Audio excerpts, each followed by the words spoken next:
Hello, Columba friends. While learning what it means to live in relationship with God, I've been helped by vivid images that wise people of faith have given us. In the 23rd Psalm, the phrase, "My cup is running over," names the goodness and love of God that flows abundantly in my life. When we recite the psalm together, that image unites us as people who remember we are God's beloved. I've discovered that the same image of an overflowing cup can speak in other ways about our relationship with God.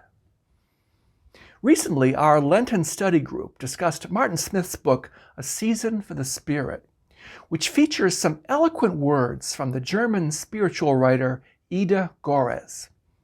She writes about what it's like to approach the start of Holy Week and how inadequate one can feel in attempting to understand and describe such momentous events. To try to take in its meaning, she observes, is like standing at the foot of a thundering waterfall, holding a tiny cup. I'm supposed to dip in and collect something, catch it up, assimilate it. But if you hold a cup under a waterfall, it's not only knocked right out of your hand, but empty to boot. The rushing, tumbling water simply rebounds. Ida Gorez goes on to say, the only hope of scooping anything at all is to hold the cup up carefully at the very edge, under a lost, thin trickle. I'm standing as near as I can get. The thunder and roar of the water is deafening. I can catch next to nothing. But maybe this helpless state of just standing aside is one way of divining the immensity of this tremendous mystery. This image of the cup under the waterfall resonates with me, not only because of what it expresses about our struggles to grasp the meaning of Holy Week, but for what it captures about the whole experience of faith. The invitation to know and to love God and to live as Christ's disciples in the world can seem overwhelming to comprehend and respond to. Recognizing the fullness of that gift and its significance can take a lifetime.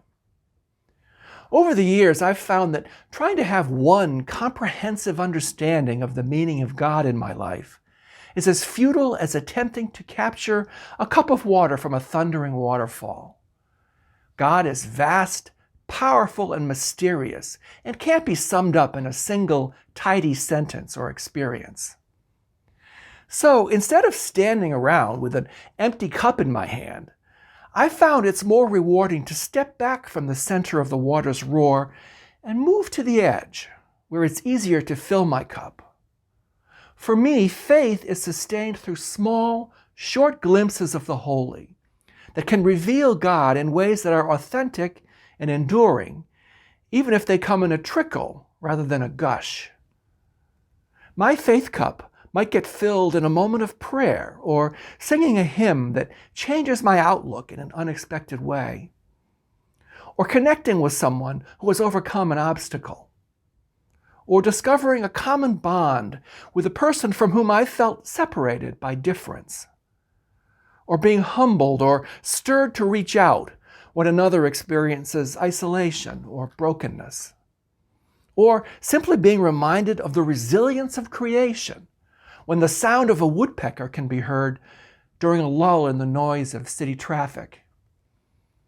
Perhaps the greatest gift of belonging to this community is that on a day when my faith cup might seem empty, one of yours is newly filled from the tiny streams that emanate from that churning waterfall. Whenever we gather to pray, serve, study, or celebrate together, evidence of God's presence breaks through. Just a couple of Sunday mornings ago, for example, our Bible study group shared the story of the appearance of the risen Jesus to the disciples when he tells them to go forth proclaiming repentance and forgiveness of sins in his name to all nations. We paused, struggling to relate this idea to our everyday lives.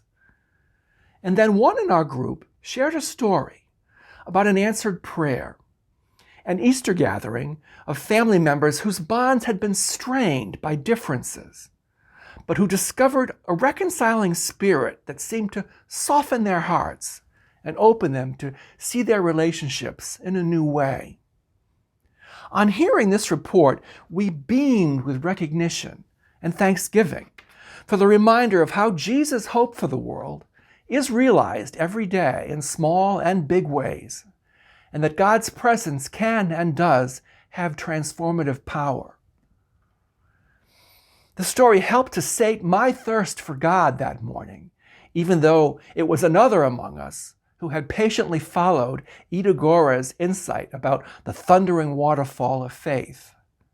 The only hope of scooping anything at all is to hold the cup up carefully at the very edge, under a lost, thin trickle. And so for that waterfall and the chance to scoop up and share together what we find, thanks be to God.